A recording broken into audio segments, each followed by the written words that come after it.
मित्रांनो, फोटोमध्ये दिसणारा आणि पांढरे शुभ्र केस असणारा हा वयस्कर माणूस तब्बल 39 वर्ष कोर्टामध्ये लढलाय. तेही फक्त 100 रुपयांच्या एका नोटेसाठी आणि स्वतःला निर्दोष सिद्ध करण्यासाठी. होय, आज मी तुम्हाला 100 रुपयांची गोष्ट सांगणार आहे.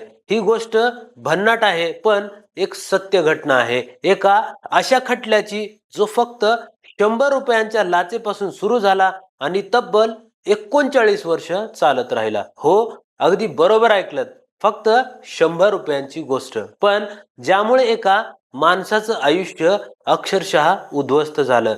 ही गोष्ट आहे जागेश्वर प्रसाद अवधिया नावाच्या एका कर्मचाऱ्याची, ज्यांच्या आयुष्याचा मोठा भाग कोर्टाच्या तारखांमध्येच गेला. साल होतं 1986. ठिकाण रायपूर. इथं त्या काळी Madhya Pradesh state road transport corporation म्हणजे MPSRTCचं मोठं कार्यालय होतं. या ऑफिसमध्ये काम करत होते जागेश्वर प्रसाद अवधिया. त्यांचं पद होतं बिल असिस्टंट. त्यांचं रोजचं काम म्हणजे ठेकेदारांचे आणि कर्मचाऱ्यांचे बिल तपासून पास करणं. त्याच वेळी अशोक कुमार वर्मा नावाच्या एका व्यक्तीनं लोकायुक्त विभागाकडे तक्रार केली. त्याचा आरोप होता, बिल पास करण्यासाठी जागेश्वर प्रसाद यांनी माझ्याकडून 100 रुपये लाच मागितली. पण खरं पाहायला गेलं तर जागेश्वर यांनी लाच मागितलीच नव्हती. आता फक्त 100 रुपये म्हणजे तुम्हाला वाटेल फार मोठी रक्कम नाही. त्या काळी सुद्धा एवढे पैसे आयुष्य बदलवणारे नव्हते. पण लाच म्हणजे लाच. ही तक्रार लोकायुक्त विभागाने गांभीर्याने घेतली. त्यांनी तात्काळ ट्रॅपची योजना आखली, जाळं पसरवलं आणि मग जागेश्वर प्रसाद यांना 100 रुपयांच्या नोटीससह रंगेहात पकडलं गेलं.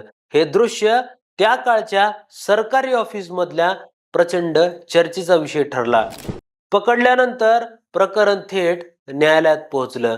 दीर्घकाळ चौकशी झाली, साक्षीदार तपासले गेले, पुरावे सादर झाले. पण मित्रांनो, खटला झपाट्याने निकाली निघाला नाही. तारखावर तारखा, कधी वकिलांची अनुपस्थिती तर कधी सरकारी पुरावे तयार होण्यास विलंब, अशा शेकडो कारणांनी खटला वर्षानुवर्षे लांबत गेला. शेवटी तब्बल 18 वर्षांनी म्हणजे 2004 मध्ये रायपूर मधल्या खालच्या न्यायालयाने निकाल दिला. त्या निकालानुसार जागेश्वर प्रसाद दोषी ठरले. त्यांना 1 वर्षाची शिक्षा आणि 1000 रुपयांचा दंड ठोठावण्यात आला. मात्र प्रश्न पडतो, एवढ्या छोट्या प्रकरणाचा निकाल लागायला 18 वर्ष का लागली? हाच आपल्या न्यायव्यवस्थेचा मोठा प्रश्न आहे. छोटे खटले पण प्रचंड विलंबाने संपतात. जागेश्वर प्रसाद यांनी हार मानली नाही. त्यांनी या निकालाविरुद्ध छत्तीसगडच्या उच्च न्यायालयात आव्हान दिलं.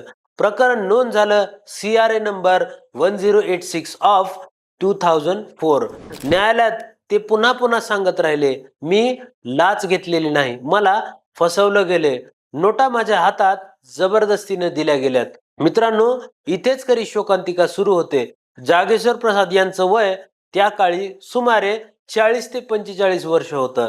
त्या वयात माणूस आपल्या करिअरच्या उंचीवर असतो, पण या खटल्यामुळे त्यांचं संपूर्ण जीवनच उलथापालथ झालं. ऑफिस मधली प्रतिष्ठा संपली, नोकरीवर प्रश्नचिन्ह उभं राहिलं, कुटुंबाला समाजात तोंड द्यावं लागलं आणि त्यांची बहुमूल्य तरुणाई कोर्ट कचेऱ्यांमध्येच गेली. तारुण्यात कोर्टाची पायरी चढलेले जागेश्वर म्हातारपणी बाहेर आले. तब्बल 39 वर्ष हे प्रकरण चाललं. आज ते 83 वर्षांचे वृद्ध आहेत. आयुष्याचा सर्वात चांगला काळ हातातून निसटून गेला आणि मग सप्टेंबर 2025 मध्ये अखेर छत्तीसगड उच्च न्यायालयाने निर्णय दिला. न्यायमूर्ती BD गुरु यांच्या एकल पीठाने स्पष्ट केलं, अभियोजन पक्ष लाच घेतल्याचं सिद्ध करू शकला नाही. ठोस साक्षीदार नव्हते, पुरावेही कमकुवत होते.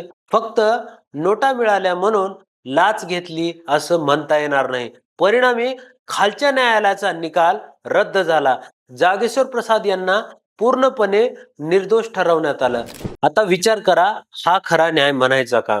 एक माणूस जर निर्दोष असेल आणि त्याने 39 वर्षे आयुष्य आपल्या अंगावर लागलेल्या डागासोबत घालवलं, तर शेवटी मिळालेले हे स्वच्छ नाव त्याला खरंच न्याय देतं का? त्याची नोकरी गेली, त्याचा सन्मान गेला, त्याच्या कुटुंबाने समाजात उपहास सहन केला आणि वृद्धापकाळात जाऊन कोर्ट म्हणतं तुम्ही निर्दोष आहात. या खटल्यातून एक मोठा धडा मिळतो. न्यायात होणारा विलंब म्हणजे एक प्रकारे अन्यायच होय. जर एवढ्या छोट्या खटल्यास 39 वर्ष लागतात, तर मोठमोठ्या प्रकरणांचं काय होत असेल? आपल्या न्यायव्यवस्थेत सुधारणा होणं किती आवश्यक आहे हे यावरून स्पष्ट होतं. मित्रांनो, ही होती कथा. 100 रुपयांची लाच, 39 वर्षांचा खटला आणि शेवटी निर्दोष ठरलेला माणूस. तुम्हाला काय वाटतं? उशिरा मिळालेला न्याय हा खरा न्याय ठरतो का? अशा प्रकरणांमध्ये जलद न्यायासाठी काय पावलं उचलायला हवीत? तुमचं मत कमेंटमध्ये नक्की लिहा. कोर्टातला तुम्ही घेतलेला अनुभव आमच्यासोबत नक्कीच शेअर करा. व्हिडिओ आवडला असेल तर लाईक आणि शेअर करा आणि असेच नॉलेजेबल व्हिडिओ पाहण्यासाठी तुमच्या फेवरेट द डिटेल चॅनलला सबस्क्राईब करा.